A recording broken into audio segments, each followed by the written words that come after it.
आज मऊ में मुख्यमंत्री का कार्यक्रम हुआ। भाजपा प्रत्याशी को जिताने के लिए मुख्यमंत्री आ गए और दूसरी तरफ सपा प्रत्याशी के लिए जो है सारे सपा नेता जो है अल्ताफ अंसारी, तैयब पार्टी सब उनके साथ आ गए। अकेले कैसे सबका सामना आप करेंगे? अब मुझे ये बात समझ में नहीं आई कि जैसे माननीय ऊर्जा मंत्री जी यहाँ जो डेरा डाले हुए हैं, ये तो बात समझ में आ रही कि उनका क्षेत्र है और उनका आवास भी नगर पालिका में आ गया है, तो उनको प्रयास करना चाहिए। तो यहाँ तक तो समझ में आ रही थी बात, लेकिन मुख्यमंत्री जी आ जाएंगे एक नगर पालिका के छोटे से चुनाव के लिए, ये मुझे बड़ा अजीब लग रहा है और बड़ी हैरत हो रही है। लेकिन आप उनके पूरे भाषण को ध्यान से सुनिएगा तो कहीं से भी उन्होंने इस तरह का कोई बहुत संकेत देने का प्रयास नहीं किया है। ऐसा लगता है कि वो खाना पूरी करके वो चले गए हैं, मुझे ऐसा लग रहा है। आपको लगता है कि नहीं लगता, ये आप समझिए। ट्रिपल इंजन सरकार बनाने की बात चल रही है। हाँ, उनका कहना ये कि 2 जगह तो सरकार है ही है, नगर पालिका में भी सरकार बन जाए तो अच्छा रहेगा, इसलिए उसको कहते हैं कि ट्रिपल इंजन सरकार। तो क्या लगता है सरकार बन पाएगी? अब ये तो जनता को तय करना है, मुझे थोड़ी तय करना है। जनता अगर चाहेगी तो बन जाएगी, जनता नहीं चाहेगी तो नहीं बनेगी। अगर हमारा काम, अब तो पूर्व चेयरमैन में मैं ही हूँ अकेला, बाकी पूर्व चेयरमैन तो कोई है नहीं। हमको मौका मिला है काम करने का, तो हमारा काम लोगों के सामने है। तो अब जनता को ही तय करना है कि उन्हें काम करने वाला व्यक्ति चाहिए, विकास करने वाला व्यक्ति चाहिए, या धार्मिक उन्माद भड़काने वाला व्यक्ति चाहिए, या ना तजर्बेकार व्यक्ति चाहिए, तो जनता तय करेगी। आजमगढ़ तक से जो है समाजवादी पार्टी के नेता आकर के मऊ में प्रचार कर रहे हैं आबिद अख्तर के हाथों को मजबूत करने के लिए। अब उनको तो प्रचार करना ही पड़ेगा, उनकी मजबूरी है जिनकी तरफ आप इशारा कर रहे हैं, क्योंकि उन्होंने ही तो जिम्मेदारी ली है कि मैं जितवा के ले आऊँगा। आबिद तो एक मोहरा है, डमी कैंडिडेट है, मोहरा है। आबिद अभी समझ ही नहीं पाए कि उनके साथ कौन कौन लोग खेल खेल रहे हैं। आबिद के साथ तो खेल खेल दिया गया। और वो जो जिन मंत्री जी की आप बात कर रहे हैं, वो आजमगढ़ में कुछ दिन पहले अभी जो जिला पंचायत का चुनाव हुआ था, तो उनकी बहू चुनाव लड़ी थी, उसकी ज़मानत जब्त हो गई थी। तो अपनी वहाँ तो चुनाव में कामयाबी दिला नहीं पाए, तो अब मऊ में आके वो कोशिश कर रहे हैं और समाजवादी पार्टी में बेमतलब का इंतशार पैदा कर दिया और बहुत बड़ा नुकसान पहुँचा दिया उन्होंने समाजवादी पार्टी को। मुख्यमंत्री महोदय का एक वक्तव्य है कि समाजवादी पार्टी में सपा बसपा सरकार में युवाओं को तमंचा थमाया गया था अपराधी बनाया जा रहा है सरकार द्वारा। तो मेरा ये कहना है कि अभी चंद दिन पहले अतीक और उनके भाई की जो हत्या हुई है, तो उसमें 3 अपराधी थे, तीनों के हाथ में तमंचा था। तो अगर समाजवादी पार्टी और बसपा की सरकार में तमंचे सरकार फराहम करती थी, तो बीजेपी की सरकार में इन तीनों को तमंचा किसने फराहम किया? क्या माननीय मुख्यमंत्री जी ये कहना चाहते हैं कि ये तमंचा हमने फराहम किया? क्या कहना चाहते हैं आखिर? ये तो बड़ा अजीब सी बात वो कर रहे हैं कि अगर उनकी सरकार में सरकार फराहम करती थी तमंचे अपराधियों को, तो आपकी सरकार में जो अपराध हुआ है अभी दिन दहाड़े, पुलिस की कस्टडी में 2 लोगों को मारा गया, तो उसमें असलहा किसने फराहम किया? और वो भी असलहा कोई साधारण असलहा नहीं था, सब गैर मुल्की असलहा था। किसी असलहे की कीमत 8 लाख 9 लाख से कम नहीं थी। अच्छा, आप दलबद्दू करते थे और आज आपको दलबद्दू के नाम से जाना जा रहा है। भाई देखिए, मैं तो पहली मर्तबा ज़िंदगी में दल बदला हूँ, और वो भी बदलने की ज़रूरत इसलिए पड़ गई कि मेरे अस्तित्व, मेरे वजूद ही का ख़तरा हो गया था कि मैं राजनीति में रहूँगा या राजनीति से बाहर चला जाऊँगा।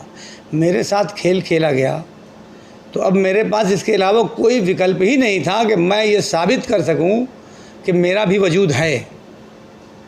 तो फिर ये मुझे आखिर टाइम में मुझे कदम उठाना पड़ा।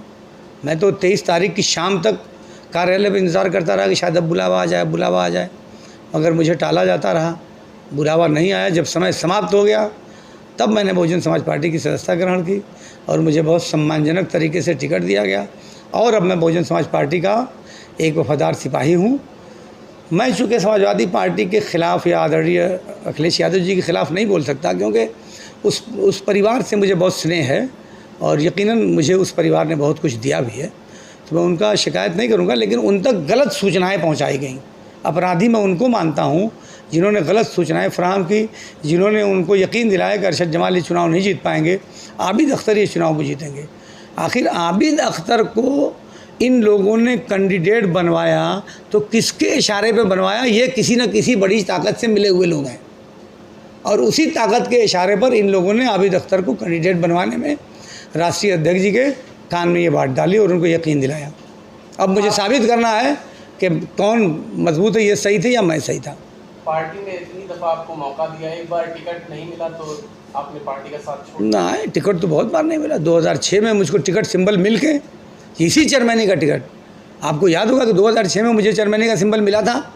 फिर मेरा टिकट काट के तैयब पालकी को दे दिया गया और मैंने तैयब पालकी की मदद की। सबसे ज़्यादा वोट मेरे बूथ पे तैयब पालकी को मिला था। तो आप ये कैसे कह सकते हैं कि पहली मरतबा हुआ है?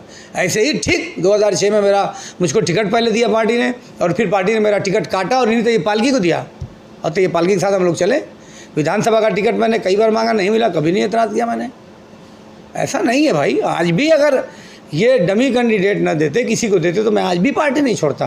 पार्टी छोड़ के बहुत कष्ट है भाई। उस पार्टी से हमारा दिली लगाव है, खून का रिश्ता है, समझिए कि उस पार्टी से हमारा। आबिद अख्तर तो कह रहे हैं कि अरशद जमाल जो है बीजेपी के डमी कैंडिडेट हैं और वो 25-30 हज़ार से ज़्यादा वोट जो है कभी पाए नहीं, जीते हो या हारे हो। इतना ही जीत हार दोनों का आंकड़ा 25 से 30 हज़ार पे जीत करता है। मतलब 30,000 को क्या मानते हैं? मैं निर्दल लड़ा तो भी 30,000 मिला था। 2012 में तो सिंबल नहीं था, निर्दल लड़े तो भी 30,000 मिला। फिर 2017 में सिंबल पे लड़े तो भी 30,000 मिला। 2000 में सिंबल पे लड़े थे तो हमको 37,000 वोट मिला था। तो उनकी बात में तो कोई दम ही नहीं है, बेकार की बात है सब। अच्छा, एक चीज़ ये विजय राजभर, पूर्व विधायक विजय राजभर का एक लेटर वायरल हुआ था जो सीमा विस्तार के लिए था, और उसमें स्पष्ट तौर पे लिखा था मऊ नगर पालिका को मुस्लिम मुक्त कराना उद्देश्य था। तो अपने एक उद्देश्य तो कामयाब हो गए, सीमा विस्तार करा करके। तो क्या लगता है कि इनका दूसरा जो उद्देश्य है मुस्लिम मुक्त कराना, इसमें कहाँ तक कामयाबी उनको मिल सकती है? देखिए, ये चुनाव बहुत कुछ संकेत देगा फ्यूचर के लिए। और मैं एक मुसलमान हूँ और हिंदू कैंडिडेट भी कई एक हैं, और हिंदू कितनी बड़ी संख्या में हिंदू छोड़ के कैंडिडेट मुसलमान को वोट देने जा रहे हैं, ये साबित करेगा कि हिंदू और मुस्लिम की गढ़ी जो करेगा वो फेल हो जाएगा। कामयाब यही होगा जो हिंदू, मुसलमान, सिख, ईसाई और अगड़े पिछड़े सबका सम्मान करेगा, और सबको जो लेके चलेगा, सबके लिए जो फिक्र करेगा, वही कामयाब होगा। ये चुनाव इस बात को साबित करेगा। कम्युनल आधार पे अगर आप चाहते हैं कि कोई चुनाव जीत लें तो ये संभव नहीं है। यहाँ की जनता सब जानती है, और जितना चाहें वो उन्माद भड़का लें हिंदू मुस्लिम का।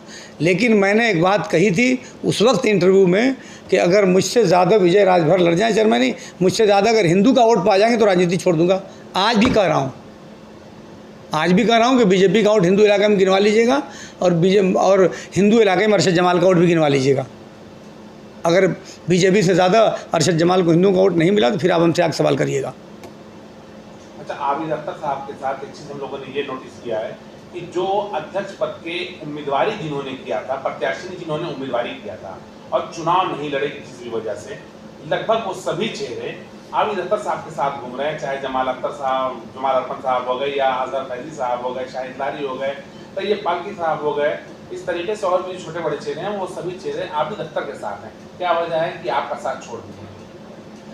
अब इसकी वजह तो वही लोग बताएंगे, लेकिन चूंकि समाजवादी पार्टी से ही इन लोगों ने सिंबल मांगा था, टिकट मांगा था, तो अब समाजवादी पार्टी ने जिसको दिया उसके साथ हैं, अच्छी बात है। उसमें एक शाहिद हैं जो बसपा से सिंबल मांग रहे थे, तो बसपा से सिंबल तो तैयब पालकी भी मांग रहे थे। आप बता कर ये मांग रहे थे कि नहीं मांग रहे थे? हमारी बात भी यकीन न हो तो जाइए आप सांसद जी हैं सालिम अंसारी, उनसे पूछिए कि बसपा को सिंबल मांग रहे थे कि नहीं मांग रहे थे। 24 तारीख को जिस दिन आखिरी दिन पर्चा भरने का था, उस दिन के सुबह 10 बजे तक वो टिकट लेने में लगे हुए थे। जब मेरा सिंबल सबमिट हो गया तब वो जाके चुप हुए। तो ये तो खेला है, हमने तो एक बार खेला ज़िंदगी में किया है, वो तो बार बार खेला करते हैं। अच्छा, और हमारे साथ कुछ लोगों ने खेला किया, तब हमने भी खेला किया। तैयब पालकी को लेके आप लगातार खुल के ये बयान दे रहे हैं जब से आपका टिकट कटा है कि आपका टिकट काट के अगर तैयब पालकी को टिकट दे दिया जाता तो आप इसकी मुखालफत नहीं करते, पार्टी में रहते, पार्टी नहीं छोड़ते। लेकिन तैयब पालकी ने बयान दिया है कि आपके कहने पे ही तैयब पालकी का टिकट कटा, कि तैयब पालकी को टिकट, अगर आपको टिकट नहीं मिल रहा तो तैयब पालकी को टिकट दे दें, भले किसी और को दे दें। ये तो कॉमन सेंस की बात है। अगर मेरा रसूख इतना होता तो मुझे को नहीं टिकट मिल गया होता। मेरी अगर रसूख इतना होता, मेरी बात इतनी सुनी जाती, तो फिर मेरा ही टिकट फाइनल हो जाता। आबिद अख्तर का क्यों होता? अब मैं ये डंका पीटे कह क्यों रहा हूँ कि तैयब को दिए होते तो कोई बात नहीं थी, डमी कैंडिडेट क्यों दिया? तो ये तो उल्टी बातें। भाजपा से आपकी लड़ाई है या नहीं? देखिए, लड़ाई तो देखिए 3 ही दल है ना, सपा, बसपा और भाजपा। सपा ने दे दिया डमी कैंडिडेट, तो अब लेते कि भाजपा और बसपा बच गई, तो इन्हीं दोनों में लड़ाई होनी है। अब तय जनता को करना है कि किसको ले आना है। आप आबिद अख्तर को लड़ाई से बाहर बता रहे हैं, भाजपा से लड़ाई बता रहे हैं, और भाजपा प्रत्याशी आबिद अख्तर से अपनी लड़ाई बता रहे हैं और आबिद अख्तर भाजपा से लड़ाई बता रहे हैं। अब आबिद अख्तर को अपने मुकाबले में समझते हैं तो इतना कमज़ोर खुद को समझते हैं, तो मैं नहीं सोचता था।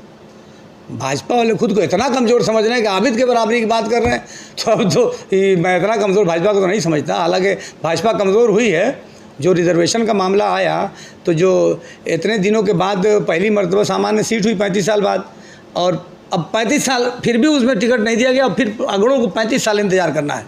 अब 35 साल बाद उनका नंबर आएगा, तो उसका काफ़ी रिएक्शन है। लेकिन अब भाजपा के कैंडिडेट खुद को इतना कमज़ोर समझ रहे हैं कि वो आबिद से अपने को बराबरी कर रहे हैं, तो ये तो उनका सोचना है, मैं इतना कमज़ोर नहीं समझता। भाजपा के भी जो कैंडिडेट हैं वो भी दलित हैं और आप भी दलितों की वोट बैंक पे राजनीति कर रहे हैं, तो कहीं ना कहीं तो आपका भी तो वोट प्रभावित हो रहा होगा। दलितों का वोट तो उनकी तरफ ही जाएगा। एक दलित को ना दे के आप क्यों देंगे लोग वोट, क्या वजह है? देखिए, उनकी एक पार्टी है ना और एक विचारधारा है। आप इस बात को जानते हैं कि दलितों का वोट कभी दाहिने बाएं नहीं होता, वो हाथी देख के ही मिलता है। अब इनका दलितों के लिए, ये तो पहले बीएसपी में ही थे लंबे समय तक, और अभी चंद महीनों पहले या एक आध साल पहले वो बीजेपी में आए हैं। तो बीजेपी में भी तो दलित थे। अगर बीजेपी के जो नेताओं में जो दलित चेहरा है, अगर उनको बीजेपी ने टिकट दिया होता तो शायद इतना रिएक्शन ना होता। लेकिन उन्होंने एक नए आए हुए चेहरे को दे दिया, किसके दबाव में, ये बात समझ से परे है। हमको सिर्फ दलितों का वोट तो मिल नहीं रहा है, हमको तो कोई वर्ग ऐसा नहीं है जिस वर्ग का वोट न मिल रहा हो। और ये बात मैं कह रहा हूँ तो गारंटी के साथ कह रहा हूँ, और आप इसकी पुष्टि करना चाहते हैं तो तमाम यादव बस्ती में चले जाइए, चौहान बस्ती में चले जाइए, राजभर में चले जाइए, आप मौर्या बस्ती में चले जाइए, किसी भी बस्ती में चले जाइए, ठाकुर बस्ती में चले जाइए, पंडित में जाइए, आप भुइयारों के वहाँ चले जाइए, किसी लोगों से भी पूछिए, किसी भी वर्ग में अगर मेरे मानने वाले न हो, मुझे वोट देने वाले न हो, तो आप फिर मुझसे बात करिए। अच्छा, पार्टी छोड़ने के बाद भी आप सपा के खिलाफ कुछ नहीं बोल रहे हैं, अखिलेश यादव की तारीफ कर रहे हैं, मुलायम सिंह यादव की तारीफ कर रहे हैं। चुनाव जीतने के बाद घर वापसी का इरादा है क्या? नहीं, घर वापसी का एक बात देखिए, मैं बहुत साफ कह दूं कि मैं दल बदलने वाला आदमी नहीं हूं। 37 साल के बाद मैंने दल बदला है, तो अब जो भी मेरा राजनीतिक जीवन है वो बहुजन समाज पार्टी के साथ कटेगा। जब 23 तारीख की शाम को 6 बजे तक तमाम दरवाजे बंद हो चुके थे, मेरे रास्ते में सिर्फ अंधेरा था, उजाले की एक किरण भी कहीं नहीं थी, तब उजाले की किरण बनकर बहन मायावती जी आई और मुझे रोशनी दिखाया, मुझे हौसला दिया, तो मैं उनके एहसान को कैसे भूल जाऊंगा। अब तो जो भी ज़िंदगी बची है, बहुजन समाज पार्टी को मजबूत करेंगे और मुस्लिम और दलित के गठजोड़ को मजबूत करेंगे और दूसरे लोगों को जोड़ के उस पार्टी को सशक्त बनाने का प्रयास करेंगे। बाकी रह गई आपका सवाल कि आप सपा के ख़िलाफ़ नहीं बोलते, तो मैं समाजवादी पार्टी के ख़िलाफ़ बोलने की शक्ति खुद में नहीं पाता। बहुत साफ समझ लीजिए आप, चाहे मेरी बात किसी को अच्छी लगे, ख़राब लगे, मेरा राजनीतिक नुकसान हो, लेकिन फैक्ट ये है कि समाजवादी पार्टी के ख़िलाफ़ या अखिलेश यादव के ख़िलाफ़ बोलने की शक्ति मैं खुद में नहीं पाता, क्योंकि उस परिवार ने मुझको यहाँ तक पहुँचाया है। तो मैं एहसान फरामोश आदमी नहीं हूँ। और अगला सवाल आप ये कर सकते हैं तो पार्टी क्यों छोड़ा? पार्टी मेरे स्वाभिमान का मसला आ गया था, मेरे सम्मान का मसला आ गया था, और स्वाभिमान, सम्मान और मर्यादा का जहाँ मसला होगा वहाँ कोई भी कुर्बानी दी जा सकती है, और अपने स्वाभिमान के लिए कभी कभी अपने लोगों से भी लड़ना पड़ता है। ये लड़ाई वही है। एक आखिरी और ख़ास सवाल, जहाँ पर पूरे प्रदेश में बहुजन का तमाम सीटें ख़त्म हो गई थी, चाहे विधायक हों चाहे सांसद हों, ऐसे हालात में जहाँ बहुजन का सारा बेस वोट भी खत्म हो गया, आपने बहुजन पर भरोसा किया? नहीं, बहुजन पे मैंने भरोसा किया, बहुजन समाज पार्टी ने मेरे ऊपर भी तो भरोसा किया। भाई आखिरी समय तक उन्होंने मुझे आखिरी समय में टिकट दिया, वो चाहते तो किसी और को टिकट दे सकते थे ना, लेकिन उन्होंने बिल्कुल आखिरी समय में मुझे टिकट दिया, तो इसका मतलब कि उन्होंने मुझ पर भरोसा किया और मैं तो उन पर भरोसा करके गया ही हूँ।